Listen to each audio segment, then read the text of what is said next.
With Tim Shaffer here, Fast Series opener at Fremont Speedway. Tim, real bad weather here throughout the week. Took Farmer and Fremont Speedway a while to give you guys a good track. How did you feel the track was tonight? An incredible job them guys did. You know, the weather for the fans to sit up in it. I mean, it is so cold, and for them to do a great job giving us a track. I thought it was 3 lanes. I could move around pretty much all over the track and was pretty fast. Like I said, hats off to Farmer and their guys. Yeah, pretty good battle. You got a pretty good history of Craig Mintz running a lot of the speed weeks and the All-Stars. How'd you feel? Was it hard getting around him towards the mid-pack there and the laps starting to dwindle down to 30? Well, it's nice with Craig. We race real hard and race hard together where you don't have to worry. And I think we put a good show on. And it seemed like he started getting a little loose. I kept getting better, and the track went away kind of went to my advantage. And you know, just to pick up a win right off the beginning of the year is pretty awesome. Next race for you is going to be Port Royal at Pennsylvania for you next week, All-Stars. Yeah, we'll be running Williams Grove and Port Royal Friday, Saturday.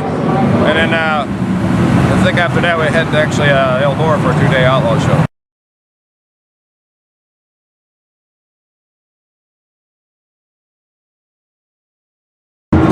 Once again, another podium finish here for Craig Mintz, Fast Series opener for Fremont. Craig, well, real treacherous rain throughout the week. Farmer had to do a lot of work for Fremont Speedway to get this track in good conditions for you guys. How'd you feel the track was there with the battle with Tim Shaffer?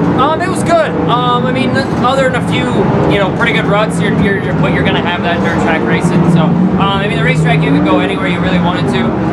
You can kind of, go from top, you can go to the bottom, you can run the middle. 1 and 2 was dead slick, and 3 and 4 had a little bit of a challenge to it. So, it wasn't just your typical racetrack where you just went out and tried to drive it. It had to be the driver's setup had to be perfect, the driver had to be perfect, the crew had to have the race car right. So, anytime you can run second to the Tim Shaffer, we'll take it any night.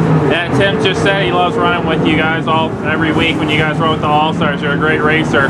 That battle there when he started to get a run on you there, what'd you have to do to try to protect that lead? I had seen him down there, and it was still real early, so I didn't want to really do anything drastic. Our car got tight. It got tighter throughout the race. So, what we did is, he was much better than us. There was no doubt about it. So, it was just a matter of time, and I was hoping, if we got behind him a little bit in lap traffic, but he worked his way through lap traffic like the veteran he is, and we'll take it.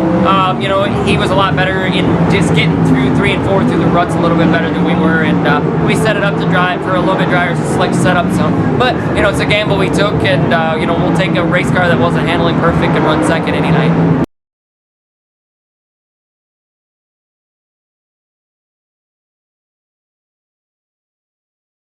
Here with Chris Andrews, Fast Series opener at Fremont Speedway. Chris, really big weather from out the week. Had to take Farmer a while to get this track prepared for you guys.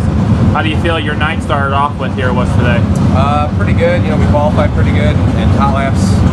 We were the fastest car in our session, and went up for the heat race and laid down some good laps, finished 3rd. Went out there for the feature and just a little too tight from the start. And the track came to us a little bit and ended up 3rd. So pretty happy with that. A really tough race in there in the feature with you and Holgraver. It took you a couple laps to get around and then you took off after that. How was it hard to try to reel in Craig Mintz there and Tim Shaffer towards the end? It was pretty hard. They set a pretty fast pace in the beginning, and I knew my car wasn't good enough to keep up. So I just kind of waited for some fuel to burn off, the track to widen out, wait until about halfway to really push it, and it worked out pretty good in the end.